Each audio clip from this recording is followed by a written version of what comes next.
क्या होते हैं प्राइम नंबर? 2 4 प्राइम नंबर होते हैं? नहीं, आप नहीं बता सकते। प्राइम नंबर होते हैं, हाँ, जो ओनली 1 की टेबल में आए और खुद की टेबल में आए, वो प्राइम नंबर होते हैं। ठीक है ना? ऐसे सुनो देव, ऐसे नंबर्स जो ओनली 1 से डिवाइड हो और सेल्फ से डिवाइड हो, इसके अलावा वो किसी से भी डिवाइड ना हो, तो वो होते हैं प्राइम नंबर्स। तो हमें जो क्वेश्चन दिया है 1.2 में, उसको प्राइम नंबर्स में प्रोडक्ट के रूप में लिखना है ना? हाँ, जैसे 5 होता है, 2 भी होता है, एक प्राइम नंबर है 2, 1 से डिवाइड होता है और 2 से डिवाइड होता है, इसके अलावा वो किसी और से डिवाइड नहीं होता।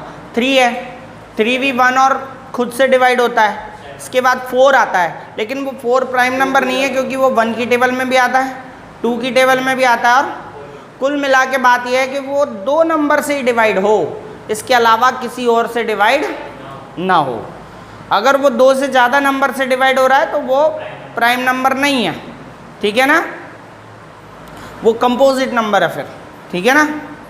अब चलते हैं अपन प्राइम नंबर, प्राइम फैक्टर में एक एग्जांपल दे देता हूँ मैं। क्वेश्चन नंबर जो 1 है अपना, क्वेश्चन नंबर फर्स्ट क्या है? Express each number as a product of its prime factor. यही है ना 1.2 का first question. Express each number, हर एक नंबर को एक्सप्रेस कीजिए as a product of its prime factor, prime factor के प्रोडक्ट के फॉर्म में। ठीक है? तो मैं आपको एक एग्जांपल से बताता हूँ फिलहाल। एग्जांपल जैसे 420 है, इसको हम एक्सप्रेस कैसे करेंगे प्राइम फैक्टर के प्रोडक्ट की फॉर्म में। ठीक है? तो प्राइम नंबर जैसा कि हमें पता है 2 होता है, 3 भी होता है, 5 होता है, 7 होता है, इसके बाद 11 होता है, 13 होता है, 17 होता है, 19 होता है, ऐसे प्राइम नंबर्स आते हैं। कम से कम 100 तक तो पता होना ही चाहिए अपन को कि कितने प्राइम नंबर्स होते हैं। ठीक है? तो अब देखिए, अपन को क्या करना है? फैक्टर करने हैं इनके। 420 में सबसे पहले आप सबसे छोटे प्राइम नंबर से डिवाइड करके देखा करो। वैसे भी हमें पता चल जाता है कि 2 से कौन डिवाइड हो रहा है। 2 से कौन डिवाइड होता है? जिसमें पीछे इवन नंबर होता है वही 2 से डिवाइड होता है। तो ये तो 2 से डिवाइड हो रहा है, तो 2 से डिवाइड कर लो। जब तक इवन नंबर आता रहे तब तक 2 से डिवाइड करते रहो। तो 2 से डिवाइड करते हैं, 2 2 जा 4, 2 1 जा 2 एंड 0।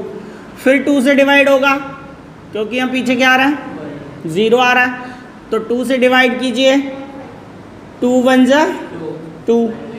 अब यहाँ पे 1 डिवाइड नहीं हो रहा, और बीच वाला नंबर कभी भी डिवाइड ना हो तो पहले 0 लगानी पड़ती है अपन को, यानी 0 टाइम डिवाइड हुआ। भाई 1 टाइम भी डिवाइड नहीं हो रहा ना, तो हम मान लेंगे 0 टाइम डिवाइड हुआ। अब दोनों मिला के डिवाइड करेंगे, 10 तो 5, ये हो गया। अब अपना 2 से डिवाइड ख़त्म हो गया, क्योंकि यहाँ पे अब इवन नंबर नहीं ओड नंबर आ गया, 5 आ गया। तो अभी देखते हैं कि 2 के बाद कौन सा आता है। ये हो गया कंप्लीट। 3 से डिवाइड हो रहा है नहीं हो रहा? 3 से डिवाइड करके देखेंगे। 3 3 जा 9, 1 बचा, 1 यहाँ मान लेंगे, इसको 15 मान लेते हैं।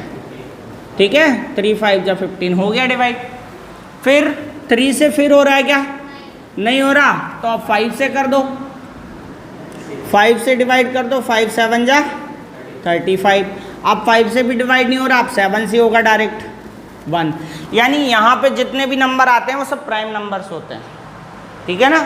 और अब इसको प्राइम नंबर के प्रोडक्ट के रूप में कैसे लिखेंगे? बस इतना सा करना है अपन को। 420 ये 2 इंटू 2 इंटू 3 इंटू 5 इंटू 7, ऐसे लिखना है बस। और एक और फॉर्म होती है इसकी, पावर्स की फॉर्म में। तो देखो 2 कितने टाइम है?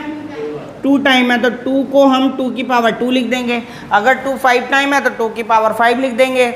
और 2 अगर 6 टाइम है तो 2 की पावर 6 लिख देंगे। जितने टाइम हो 1 टाइम लिख के उसको पावर में लिख देना है। ठीक है? यहाँ 3 भी 1 टाइम है तो 1 टाइम ही रहेगा, उसके ऊपर पावर नहीं लगाते। अगर ज़्यादा टाइम होता तो पावर लगा के लिख देते। ठीक है ना? ये हमारा आंसर है। तो हमारा फर्स्ट क्वेश्चन जो है वो इस तरह से होगा। पहले फैक्टर करेंगे प्राइम फैक्टर के फॉर्म में, फिर लिखेंगे और उसको पावर के फॉर्म में लिखेंगे। ठीक है ना, कर लोगे? फर्स्ट क्वेश्चन क्या आपका? 140 है, और चलो 140 देख लेते हैं। तो 420 कर लिया तो 140 तो कर ही सकते हो, करो। ठीक है, हाँ लिखो, बिल्कुल नोट करो। तो इस क्वेश्चन से आपका क्वेश्चन नंबर फर्स्ट तो कंप्लीट हो जाएगा। एग्जाम्पल जैसे आपने किया वैसे आपके सारे क्वेश्चन नंबर 1 2 3 4 5 सब कंप्लीट हो जाएंगे। 140, 156, 3825 है ना, ये सब कंप्लीट कर लोगे। चलो नेक्स्ट।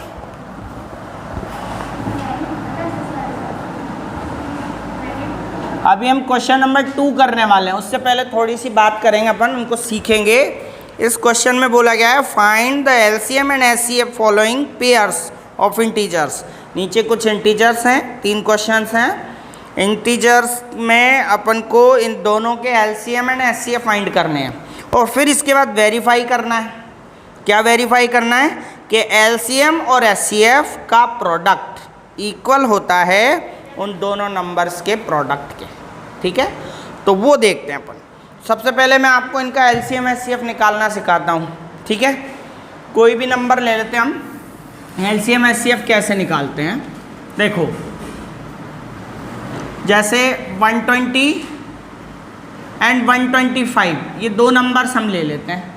इन दोनों का एलसीएम एचसीएफ कैसे निकालेंगे? अभी आपने प्राइम फैक्टराइजेशन तो सीखा ही सीखा, तो प्राइम फैक्टराइजेशन करेंगे पहले दोनों का। 120 का कैसे होगा? 2 से कितने टाइम, फिर 2 से 30 टाइम, फिर 2 से 15 टाइम, फिर 2 से नहीं जा रहा अब तो 3 से जाएगा 5 टाइम, एंड 5 से 1 टाइम। ठीक है, इसके बाद 125 का करेंगे सिमिलरली। 125 का भी प्राइम फैक्टराइजेशन करेंगे। तो ये तो 2 से जा नहीं रहा है, 3 से भी नहीं जा रहा है, तो हम क्या करेंगे? इसको 5 से ही डिवाइड करेंगे। 5 2 जा 10, और 2 इधर आ गया 25, 5 5 जा, फिर 5 से जाएगा 5 टाइम, और फिर 5 से जाएगा 1 टाइम। ये क्लियर हो गया आपके? तो आपको ऐसे ही लिखना है जैसे हमने अभी लिखा था। 120 इज इक्वल्स टू, अब इसको डायरेक्ट पावर की फॉर्म में लिखना है ना। देखो कैसे लिखना। 2 कितने टाइम है? 1 2 3 टाइम, तो हम क्या लिखेंगे? 2 की पावर 3। फिर 3 1 टाइम है तो 3 का 3 लिखेंगे, और 5 कितने टाइम है? 1 टाइम, तो 5 का 5 लिखेंगे। ठीक है, इसके बाद आप नीचे लिखेंगे 125 के फैक्टर। 125 के क्या क्या है? 5 है 3 टाइम, तो 5 को 5 के नीचे लिखेंगे ये, और 3 टाइम है इसलिए 5 की पावर क्या लगा देंगे? 3। ठीक है, वहीं लिखेंगे उसके नीचे। इसके बाद यहाँ लाइन खींच देंगे। लाइन खींचने के बाद अपन को दोनों चीज़ें फाइंड करनी है। कौन कौन सी? LCM and HCF. तो चलो अब एलसीएम फाइंड करते हैं, पहले एचसीएफ फाइंड करते हैं। अब मैं यहाँ बता रहा हूँ, वो ध्यान से याद रखना है आपको। मैं यहाँ लिख भी देता हूँ कि आपको इनमें से कौन सी चूज़ करनी है संख्याएं। ठीक है, एचसीएफ के लिए आपको चूज़ करना है कॉमन नंबर जो होगा ना उसकी लोएस्ट पावर, कॉमन नंबर की लोएस्ट पावर। तो मैं यहाँ लिख देता हूँ lowest power of common number. ठीक है, आपको क्या लेना है एचसीएफ के लिए? ये याद रखना है, ध्यान रखना है। ईच नंबर की नहीं, किसकी? कॉमन नंबर की लोएस्ट पावर। ठीक है, तो कॉमन क्या? ओनली 5 है, तो लोएस्ट कौन सा हुआ? ऊपर वाला। भाई इसकी पावर 1 है, इसकी पावर 3 है, तो फिर लोएस्ट पावर कौन सा हुआ? 1। तो 5 की पावर 1, और इसको मल्टीप्लाई करके लिखेंगे 1 पावर तो 1 ही वही रहता है, 5 का 5। तो ये आपका इज इक्वल्स टू 5, ये आपका एचसीएफ हो गया। ठीक है, आपको एचसीएफ निकालने के लिए क्या करना है? Lowest power of common number लेना है। अब एलसीएम निकालना है। एलसीएम के लिए क्या करना है? Highest power of each number.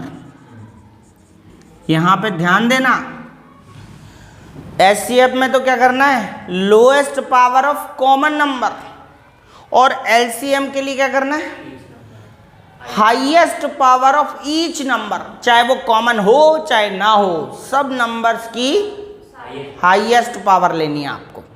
तो देखो यहाँ पे 2 है, कॉमन नहीं है, लेकिन 2 की हाईएस्ट पावर कितनी हो गई भाई, 3। चलो 3 की पावर ले लो, 3 इंटू, अब 5 कॉमन है तो उसमें हाईएस्ट पावर क्या होगी, 5 की पावर 3।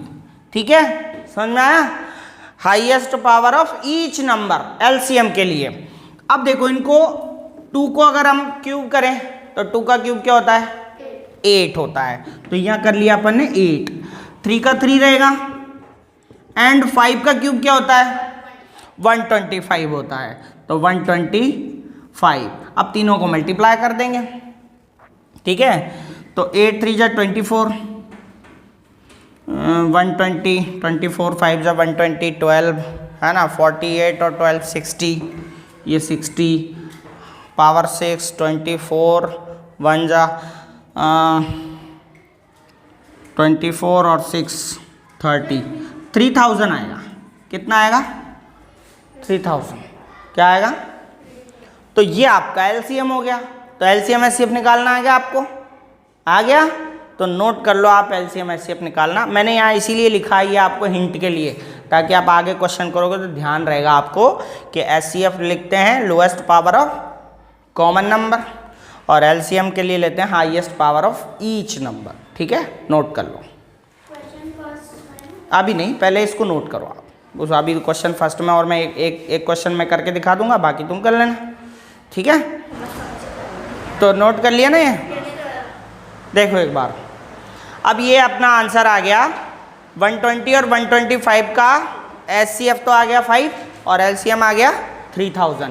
अब यहाँ वेरिफिकेशन की प्रोसेस है, आपको याद रखना पड़ेगा, फॉर्मूला ही होता है LCM into HCF is equals to A into B, मान लीजिए आप इनको, है ना, हमेशा इक्वल आता है। ठीक है, यानी ए और बी तो वो 2 नंबर्स हो गए जिनका एलसीएम एचसीएफ निकाला अपन ने, और एलसीएम एचसीएफ आ ही गए, तो एलसीएम और एचसीएफ दोनों का प्रोडक्ट उन 2 नंबर्स के प्रोडक्ट के इक्वल आना चाहिए, है ना, तो वेरीफाई हो जाता है। तो अपन ऐसा करते हैं, ए इंटू बी करते हैं पहले। क्या करें, ए इंटू बी, ए इंटू बी करेंगे 120 इन 125, दोनों को मल्टीप्लाई करते हैं। चलो, तो मल्टीप्लाई में 12 से कर देता हूँ, 0 बाद में लगा दूंगा, 12 5 जा 60, ठीक है, पावर 6, 12 2 जा 24 और 6 30, पावर हो गई 3, 12 1 जा 12 और 3 15, और वो 0 बची थी वो लगा दी, 15000 आ गया। ठीक है, और अब एलसीएम इंटू एचसीएफ करते हैं, एलसीएम इंटू एचसीएफ करेंगे, एलसीएम में आपका 3000 और एचसीएफ है 5, ये भी आ गया 15000। ठीक है, तो दोनों इक्वल आ गए, तो लिखेंगे hence verified that A into B is equals to LCM into HCF. बस प्रूव हो गया ये। तो ये क्वेश्चन आपको क्वेश्चन नंबर 2 में इस तरह से करना है, पहले तो एलसीएम एचसीएफ निकालने और फिर इस तरह से वेरिफिकेशन करना। ठीक है ना, समझ में आ गया। एक क्वेश्चन करके दिखाऊं उसका, 2691। हाँ करें, क्या आप कर लोगे? चलो एक कर लेते हैं, फिर आप कर लेना, आपका होमवर्क हो जाएगा वो। सेकंड कौन सा है बताओ, सेकंड बता देता हूँ।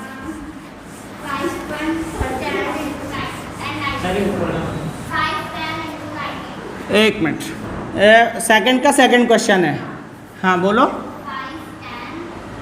510 और 92, वेरी इजी, कोई दिक्कत नहीं है।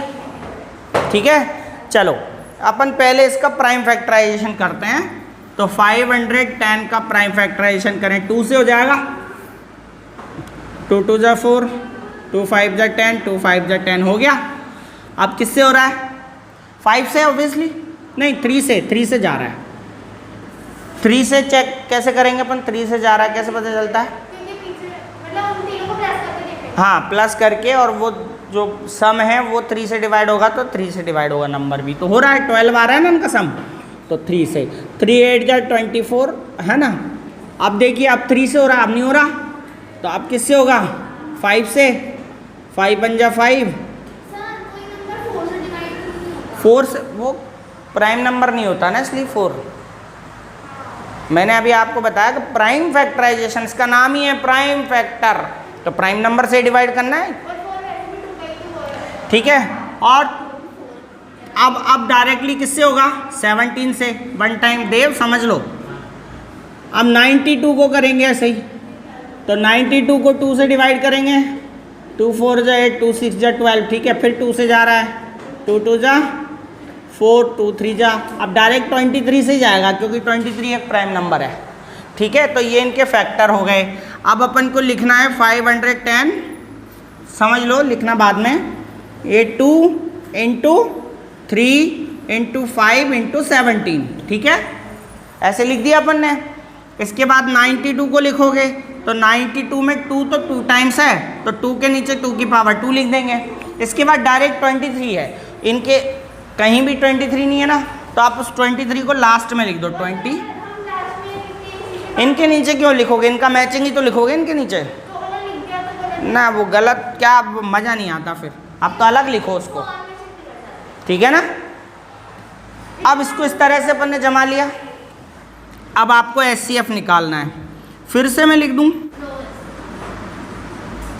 Lowest power of common number, ठीक है। Lowest power of common number, common number only 2 है, इसमें कॉमन क्या है? ओनली 2, और उसकी लोएस्ट पावर ये, तो इसका HCF तो आ गया अपना 2। और LCM के लिए क्या करना रहता है बेटा? Highest power, highest power of each number. चलिए highest power of each number देख लेते हैं। सबसे पहले 2 से शुरू करते हैं। 2 की हाईएस्ट पावर है 2, तो यहाँ लिखेंगे 2 की पावर 2। इसके बाद आता है 3, 3 का 3 आएगा, 5 भी आएगा, 17 आएगा, और साथ में 23 भी आएगा, ठीक है ना। सबकी हाईएस्ट पावर हो गई, कोई नंबर मिस तो नहीं हो रहा, सारा नंबर अपन ने ले लिया। अब इसको मल्टीप्लाई करते हैं। 2 2 जा 4, 4 3 जा 12, 12 5 जा 60, तो 60 तो ये हो गया, और 60 तो ये हो गया आपका, इन तीनों का मल्टीप्लाई है ना। और 17 और 23 को भी कर ले, ऐसे ही कर लेते हैं 17 और 23 को। 17 3 जा 51, 17 2 जा 34 एंड 5 39, 391 हो गया। कितना हो गया? 391। अब 60 से मल्टीप्लाई कर दो, तो 60 से मल्टीप्लाई करने के लिए 6 की टेबल ही पढ़नी होती है। तो 6 1 जा 6, 6 9 जा 54, 6 3 जा 18 एंड 5 23। ये आ रहा है 23,460। 23,460 ये हो गया आपका, ये आपका LCM आ गया। समझ में आ गया? अब इसी तरह से वेरीफाई करना है इसको, तो वेरीफाई करेंगे तो A इंटू बी, क्या करेंगे? A into B. A means 510 into 92, और LCM HCF ये रहा आपका 2 इंटू, ये हो गया 23,460 इंटू 2, ठीक है। कर लेते हैं इनको मल्टीप्लाई, पहले इसको कर लेते हैं, पता चल जाएगा। 0 12 8 9 6 एंड 4, 46,920, और इन दोनों को मल्टीप्लाई करेंगे ना तो भी यही आएगा 46,920। करके देख लेना, ठीक है। और फिर लिखेंगे hence verified that A into B is equals to LCM into HCF। हो गया? हाँ बोलो। तो फिर इक्वल नहीं आएगा तो इसका मतलब आपने LCM और HCF निकालने में मिस्टेक की है। इक्वल आएगा, आएगा इक्वल आएगा, तभी वेरीफाई होगा कि आपका आंसर राइट है। ठीक है ना। तो अगर आपका वो इक्वल ना आए ना तो फिर आपको चेक करना है कि एलसीएम में गड़बड़ है या फिर एचसीएफ में गड़बड़ है। हमेशा हमेशा बिल्कुल, ये एक फॉर्मूला ही है, LCM into HCF is equals to product of two numbers, ठीक है ना। तो ये आपका फर्स्ट क्वेश्चन के सारे करने हैं, ये आपका होमवर्क हो गया। सेकंड मैंने बता दिया, सेकंड का सेकंड, तो फर्स्ट और थर्ड आपको करना है, ठीक है ना। ओके, सारे ही करने हैं, है ना, और सेकंड का फर्स्ट और थर्ड करना है, ठीक है, कंप्लीट करना है ना। ओके।